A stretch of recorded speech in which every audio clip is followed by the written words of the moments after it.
Facebook page কীভাবে delete করে এ নিয়ে আপনি টেনশনে আছেন। প্রথমে আমিও টেনশনে ছিলাম, বাট আজ আমি আপনাদেরকে শিখিয়ে দেবো 1 মিনিটে কীভাবে ফেসবুক পেজ ডিলিট করতে হয়। আর তার আগে বলে নিই, আপনি যদি আমার চ্যানেলে নতুন হয়ে থাকেন অবশ্যই ফলো করে রাখবেন পরবর্তী ভিডিও দেখার জন্য। চলেন আমরা প্রথমে ফেসবুক অফিসিয়াল পেজে চলে যাই। অফিসিয়াল পেজে আসার পরে আপনার একটা জিনিস মাথায় রাখতে হবে, আপনার যে পেজটা ডিলিট করবেন এটাকে লগ ইন করতে হবে। তাই আমার আগে থেকে লগ ইন ছিল, তাই এখন আমি 3 ডটে ক্লিক করব। 3 ডটে ক্লিক করার পরে এখানে দেখবেন সেটিংসে ক্লিক করবেন। সেটিংসে ক্লিক করার পর একটু স্ক্রল করে নিচের দিকে চলে আসবেন। আসার পর দেখবেন এখানে অ্যাক্সেস অ্যান্ড কন্ট্রোল লেখা আছে, এখানে ক্লিক করে দিবেন।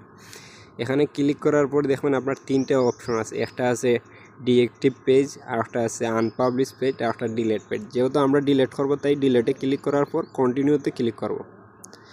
কন্টিনিউতে ক্লিক করার পর আবার আমরা কন্টিনিউতে ক্লিক করব। তারপর এখানে দেখেন সবচাইতে মজার কথা হলো কি, আপনি যদি চান আপনার যত কিছু পেজে আপনি আপলোড করছেন সব কিছু ডাউনলোড করতে পারবেন। যেহেতু আমি ডাউনলোড করব না, আমি তাই কন্টিনিউতে মেরে দেব। কন্টিনিউতে মারার পর আপনার এখানে আপনার ফেসবুকের পাসওয়ার্ড দিতে হবে। তো আমি আপনাদেরকে পাসওয়ার্ড দেখাবো না, যেহেতু এটা আমার পার্সোনাল। পুরো ভিডিওটা দেখতে থাকেন।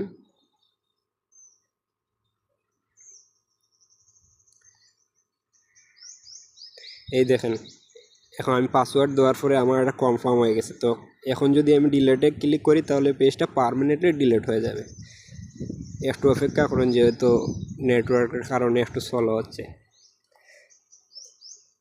দেখছেন অটোমেটিকলি পার্মানেন্টলি আমার পেজটা ডিলিট হয়ে গেছে।